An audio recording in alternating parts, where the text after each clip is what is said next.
ಓಂ ಶ್ರೀ ಗುರುಭ್ಯೋ ನಮಃ. ಫ್ರೆಂಡ್ಸ್, ಎಲ್ಲರಿಗೂ ನಮಸ್ಕಾರ. ಪ್ರೀತಿಯ ಮೇಷರಾಶಿಯವರೇ,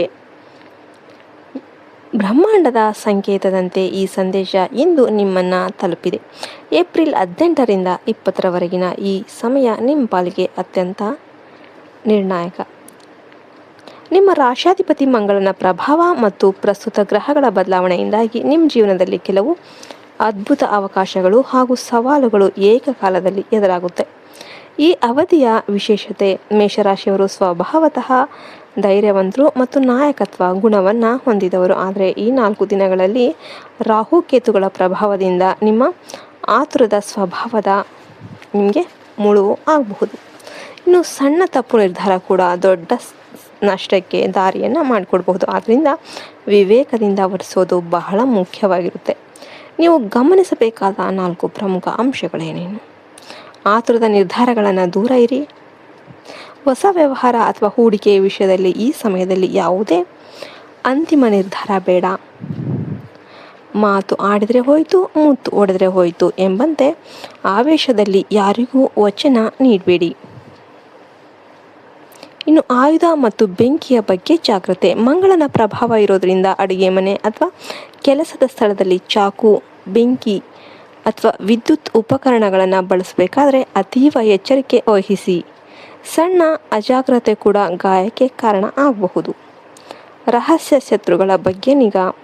ನಿಮ್ಮ ಏಳಿಗೆಯನ್ನು ಸಹಿಸಿದವರು ನಿಮ್ಮ ಬೆನ್ನ ಹಿಂದೆ ತಂತ್ರವನ್ನು ರೂಪಿಸಬಹುದು. ವಿಶೇಷವಾಗಿ ನಿಮ್ಮ ವೃತ್ತಿ ಕ್ಷೇತ್ರದಲ್ಲಿ ನಿಮ್ಮ ಐಡಿಯಾಗಳನ್ನು ಅಥವಾ ಗುಟ್ಟುಗಳನ್ನು ಯಾರೊಂದಿಗೂ ಹಂಚಿಕೊಳ್ಳೋದಕ್ಕೆ ಹೋಗಬೇಡಿ. ಅನಗತ್ಯ ಪ್ರಯಾಣ ತಪ್ಪಿಸಿ.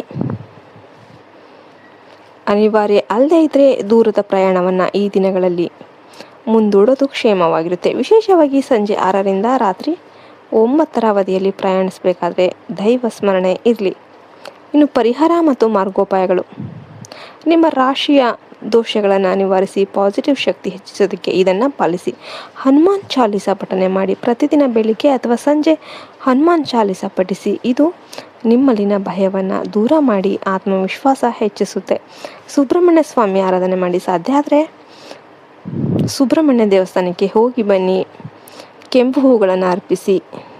ಇನ್ನು ದಾನ ಮಾಡೋದಾದರೆ ಈ ಸಮಯದಲ್ಲಿ ಕೆಂಪು ಬಣ್ಣದ ವಸ್ತುಗಳನ್ನು ಅಥವಾ ಆಹಾರವನ್ನು ಬಡವರಿಗೆ ದಾನ ಮಾಡೋದು ನಿಮ್ಮ ಪುಣ್ಯ ಫಲವನ್ನು ಹೆಚ್ಚಿಸುತ್ತೆ. ಜೀವನ ಶೈಲಿಯ ಬದಲಾವಣೆಗಳು. ಮಾತಿನ ಮೇಲೆ ಯಾವುದೇ ಸಂಶಯ ಬರದಂತೆ ಸಂಯಮದಿಂದ ವರ್ತಿಸೋದು ತುಂಬಾ ಒಳ್ಳೆಯದು. ನಿಮ್ಮ ನೇರ ಮಾತು ಇತರರ ಮನಸ್ಸನ್ನು ನೋಯಿಸಬಹುದು. ಕುಟುಂಬ ಸದಸ್ಯರೊಂದಿಗೆ ಮಾತನಾಡಬೇಕಾದ್ರೆ ಸಮಾಧಾನದಿಂದ ಮಾತಾಡಿ. ಇನ್ನು ಆರೋಗ್ಯ. ರಕ್ತದೊತ್ತಡ ಅಥವಾ ತಲೆನೋವಿನ ಸಮಸ್ಯೆ ಇರುವವರು ಈ ದಿನಗಳಲ್ಲಿ ಹೆಚ್ಚು ವಿಶ್ರಾಂತಿ ಪಡಿಬೇಕು. ಸಾಕಷ್ಟು ನೀರು ಕುಡಿಬೇಕು.